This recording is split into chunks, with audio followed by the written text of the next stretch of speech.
Kenyans, today's video is going to be a bit long compared to the previous ones I used to make. So please take your time and understand all the narratives. Very important.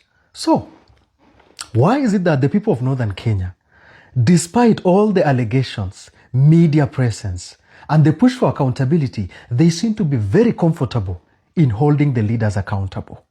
The answer remains in two aspects: religion and ethnicity. I'm a Muslim, alhamdulillah.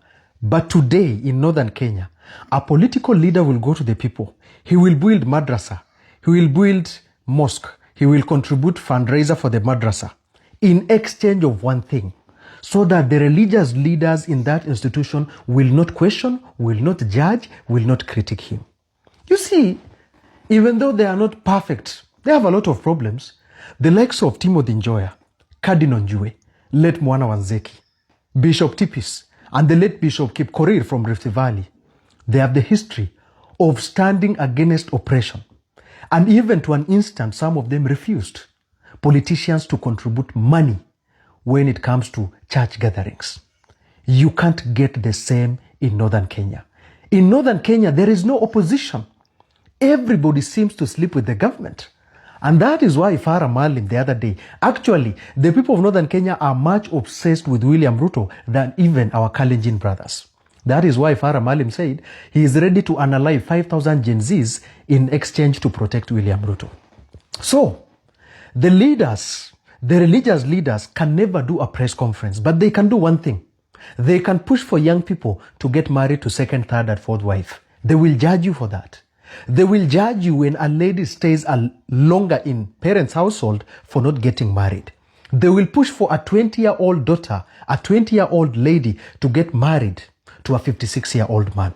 But when it comes to holding the leaders accountable, they will never do that. That is haram for them.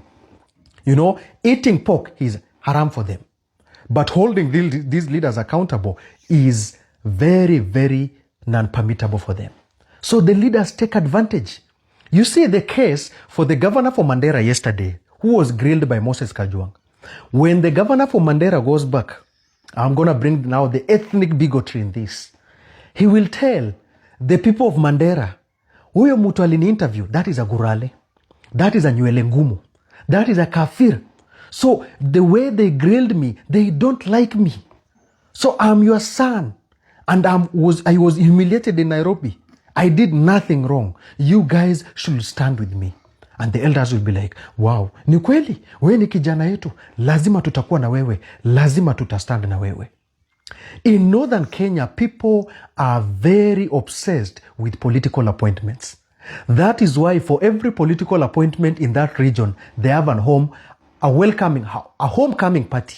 Wanachinja ngombe, wanasema tunashukuru, kabila yetu imepata appointment, kabila yetu ameappointiwa, tunashukuru rais sana.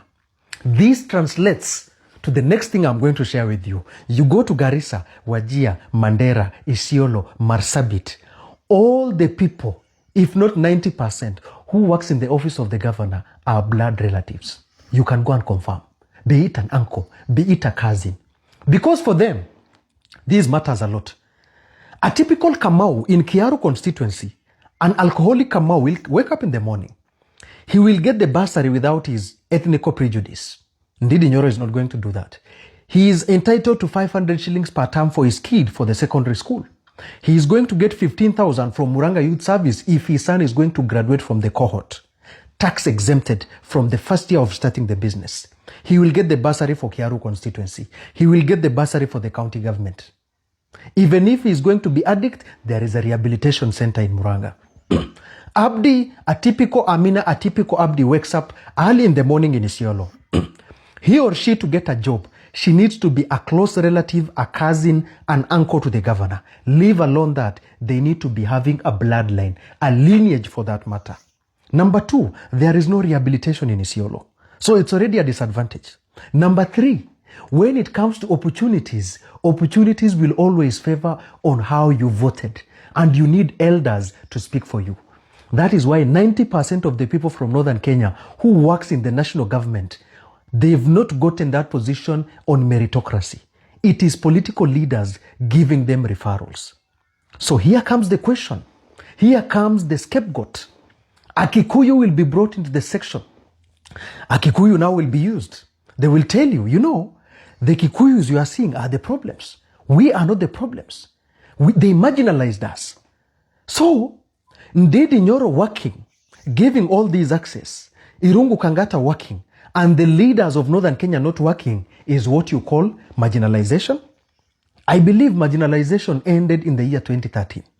This is nothing short of incompetency.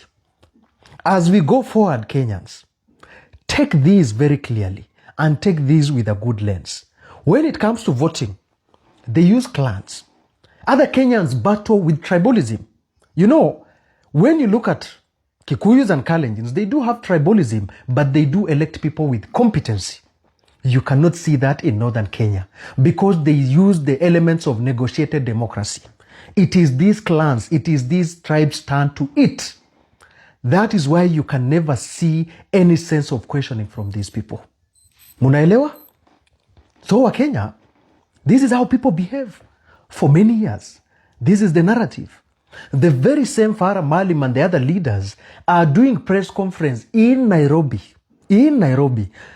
defending themselves that they are not living in Nairobi while they are doing press conference in Nairobi defending whatever was pushed against them by the public. The very same Kikuyus you are made to hate is the very same place the leaders of Northern Kenya are buying their lands from. You go to Githunguri, you go to Kijabe, you go to Kiambu. This is where the leaders of Northern Kenya are buying lands.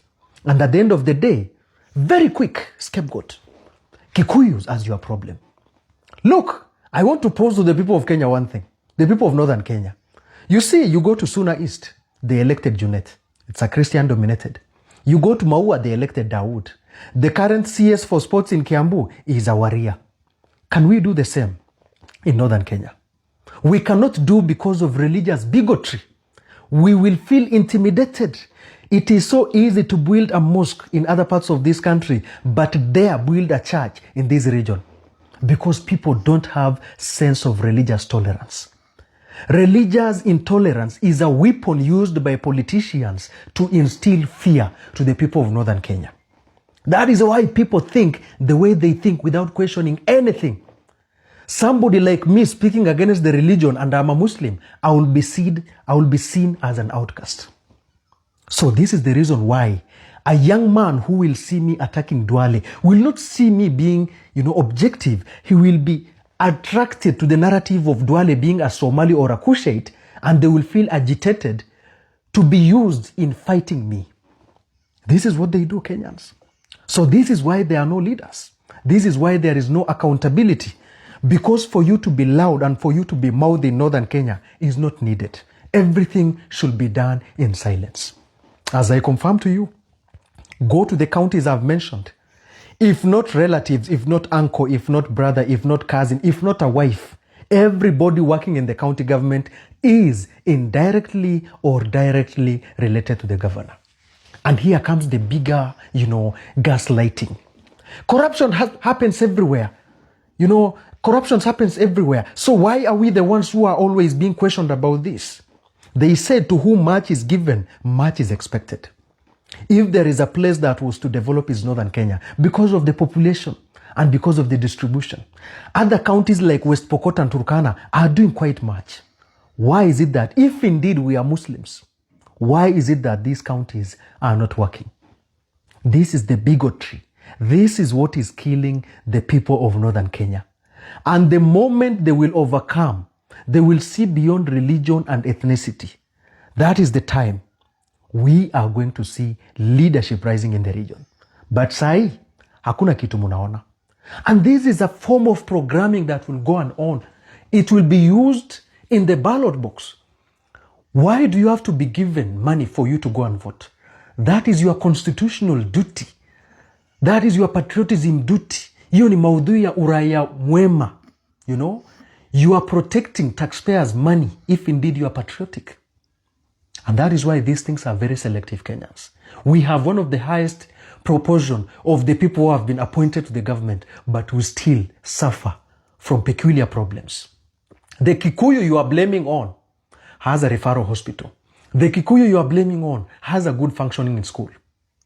So, this is why it is so difficult. Today, a typical Northern Kenyan person will be comfortable in electing their corrupt person than a competent Kikuyu, a competent college, a competent Kalenjin or a Kisii. I finish with the case for teachers. I come from Isiolo South constituency. One of the best teachers you can ever have are the people from down Kenya, at the urban side of Kenya. Kalenjin, Kikuyus, Masais, they are the best. But when it comes to absorption and employment of these teachers in the region, they will always go for Mtuetu. So competency is not needed. It is when your time is ripe. It is when you have 1 billion for governor, 250 million for an MP, 300 million for the senator, and 50 million for being an MCA. The same money they give it to you during campaign is the same money they will now try to take it back from the coffers, because now they are compensating themselves. What were Northern Kenya? And you start to cry, why is it costing 55.9 million to plant a seedling? Why does it cost close to 2.5 million to hold a football tournament in Dadaab constituency, and not the same amount of money is being used in Kikuyu constituency? This is a sheer programming, and nobody is going to change this. And actually, do not be shocked. They are the people who will still be getting elected. Hakuna mtu atawatoa. Because people use religion and ethnicity as fear. Being called Nywele Ngumu, Gurale, Jarer is something that is used as a weapon by political leaders in this side of the country. When you don't have the elements of conviction of religious tolerance, when you don't have the essence of cohesion and being patriotic to the nation, you become the slave to the masters of religion and ethnic bigotry. I'm a Muslim. I'm not doing any kind of blasphemy. But it is my responsibility to speak sense to where I feel people are really not telling the truth. And at the end of the day, absolute cinema, they will care about halal food, but not halal income. Okay? They will care about that. Wanavaa kanzu, masjid, Mecca, kila kitu iko sawa. Because they know the religious institutions will never hold them accountable, judge them, or critique them. This is what we call modern state, modern day, modern day mental capture in Northern Kenya. And that is why Gachagua comes in. It is so easy to blame Rigathi Gachagua. The other day, I wrote in the news, Rigathi Gachagua was in Berlin campaigning, lobbying for the Central Kenyans coffee industry and tea industry wapate mapato yao zaidi. Rigathi Gachagua doesn't know how a camel can be milked. Hajui biriani tunakula. Ye ni mtu wa waru, ye ni mtu wa ndizi, ye ni mtu wa maragwe, but simply because he spoke the truth, you feel pressed. Simply because ameattack leo uko kwa kitovu. Now you are using the same narrative on the people that, I'm not the problem. The guy who spoke all this is the problem. And yet, you are living next to the same guy you are calling the problem. Because all the leaders of Northern Kenya, or the lizards for that matter, they are investing in Central Kenya. Hizi mashamba wananunu, enda Nanyuki, enda Naivasha, enda Nakuru. Utajionea ndugu yangu.